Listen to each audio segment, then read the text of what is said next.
you had a nano pay discussing thoroughly our Asafo Enra area 12 o'clock 12:30 Kromfo di mobile money guy Chiabe Genisika openly. Everybody watching on we heard the call. There's been several concerns about the kind of Nigerian guys that Oma Afa Kumasi Krudi Air Bosso, Kokenya, several other areas. The foreigners are taking over the country gradually, and the insecurity and so a hype. What do we do as a mind? Yeah, that would be my last Menchab for Majibriti Jumadi. Now, Menkoswa, more part in penny for Abaso. The regional chairman, chairman to me. And all other relevant senior party stakeholders, Tibia, Kokanum, idea, Munano, Bois, say betimi and not a duntra. The party certainly would have its electoral fortunes advanced in this coming elections. And you know, there will be asked. Now, if you just a quick one, you know. The challenges of the MPP doesn't necessarily translate into NDC electoral victory. Where sir, you believe in a fool's paradise to suggest to say couple of months, MPP government have some challenges to deal with, and no in itself NDC electoral victory. Yes, sir. You're being a political neophyte. You see, by 15 December this year, NDC Akojina Brassport. Mini rally say abano obiarium. That Papa amun to me can collecting results. Obetna ha said and na we be prepared hand over nose na ban and prepare na. I'm from Tomaje.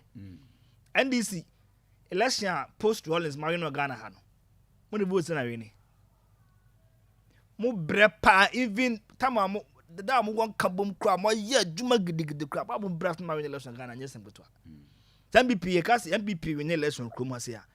Yabumo from the political dynamics, demographic, better say NPP or dumps in NDC.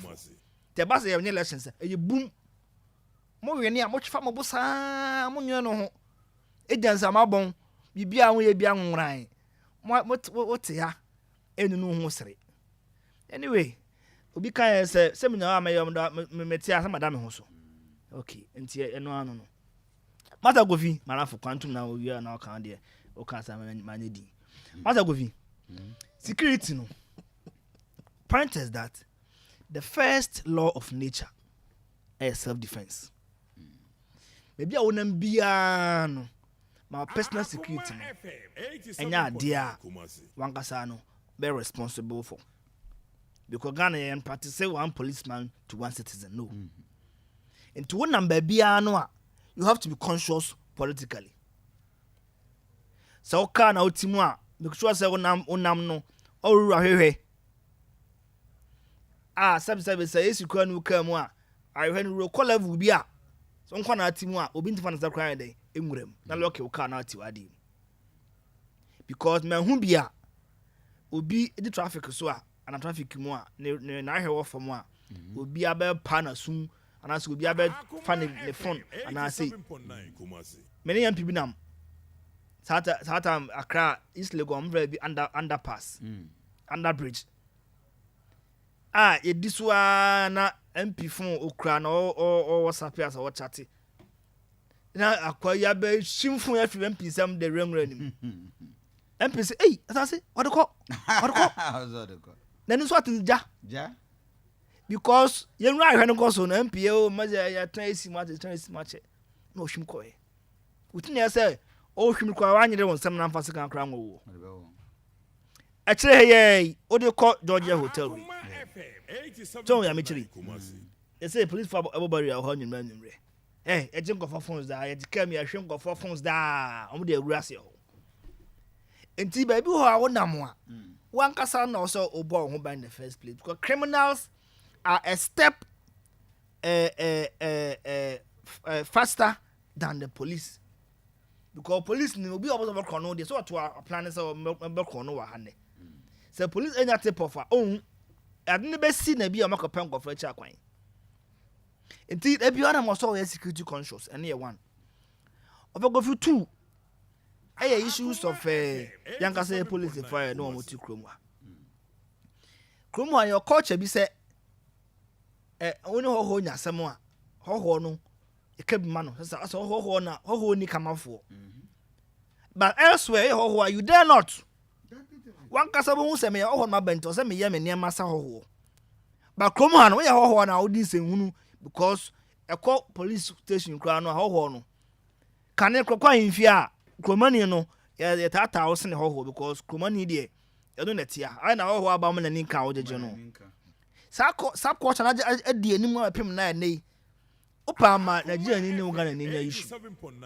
yanko police station so no bet taba Uganda ni no esi bebrebe ye wo school kra go fi o legon those days on Nigeria ni student enya asem ne ko hall master ha wawu ye be dia Nigeria ni no ko ani afro atiatian you see they are your brothers to me bia won so bia no they have nobody in this country so they are what this country says I'm tata yet mamfo no and I did mo na say e bra bia nanka naturally Ghana for any your life mu no and I say one o match Ghana for ni two so here with impunity enti kane me na was say amowi kronfo amowi kronfo oba fie kra afa TV remote ananchene amowi confirm sada mama ye bibi gidigidi bia ko eni mo bia fie o bia address yenim okro no so ene yenim omo ye bad enso ho enti ade no se eyira se ya pa sa asoma si nya no musa no a ye nka ho asem isi abusa no o ka se onim ho hwede ne sa asoma ba enti ama enema bi ho no mu a awura mu to the social fiber of Ghana for ama kane a ye hu niam bi a ye hu da na ye hu bi ne etu ede kono bo daylight robbery with impunity na ye hu bi da those the Nigeria na ye say omukwa institute their sense of firing squad for criminals say a child confor among firing squad e TV mo bi won say ya boy confor no too because na niam no na agency most of them run to this country akoswa mfu senne we ye oba money o akoiska bank o nyina me bini yakwa akra na those days ache 15 years ago na me go school yetna car nim no mbese me bob brand kro track bus nim no na akwa bi emse na o your sends and messages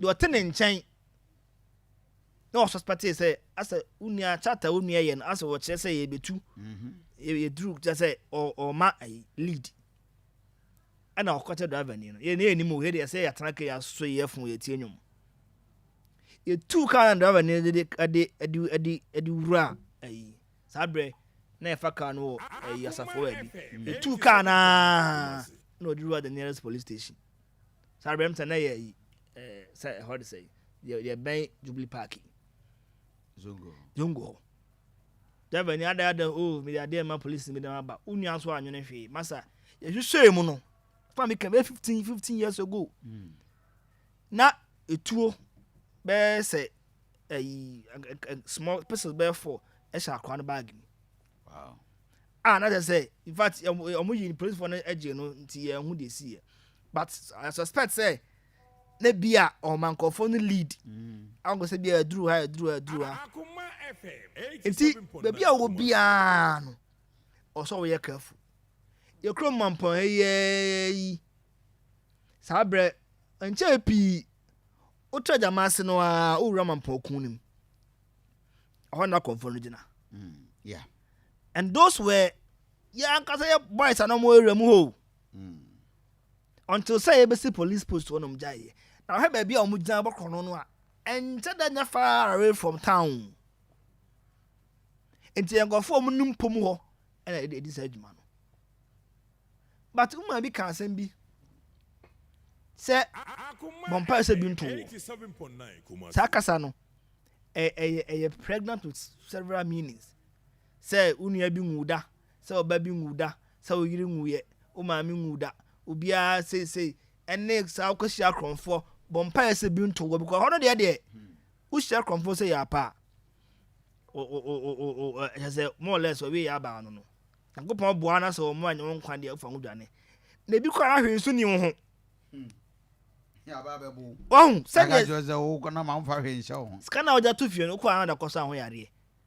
Akwa akwa de the blessing sign ho sit nanim, say sign the body ni say ye kwa scanner oja ni fie no. Okoto aduru. E the blessing sign no, na mu ja pram no. Because kronfo no asend him rabbit na o say o twema pa akra ko fie ndi. Afa bia ma ne dia masa ho so no onkokwa. Enti me de na me kan say Ghana you need enough policemen. And unti no onam bia no a be security conscious. O young ba money area na wo ye no unim say a back critical obi ntimi ntwanye wa position yourself well. And I'm pempi make sure say area na wo no say honya safe security wise time our pon adwuma time abekọ adwuma your route ade bekọ fie won komo phone so bu otraka mu a e makọ iska no ntu be sha me he na what take no odin komo no and not as ska one ska no obi on ska no say dey yin ba what take mu na the next person to won chen who nim the nipa ban awo you and akọ iska also mayi or the check na mami o or the mami ntino mi ko iska ntino mi via me de beba ho wadum and beba ho be fantastic if it's a boat kon offer do chi boat no unim no enti won se ono so no o chate 87.9 Kumasi. enti e bia go fire alert enti me de na kan say ya ma hwe kasam ye course ayeye message say Sunday ura bank so a ska akoyi no do so a no when na time I also pay fee one bia wo kono ni nyo so to hu ne ma ye because and go for bank or no am be na so bad. And to really a very complicated world to say I woman.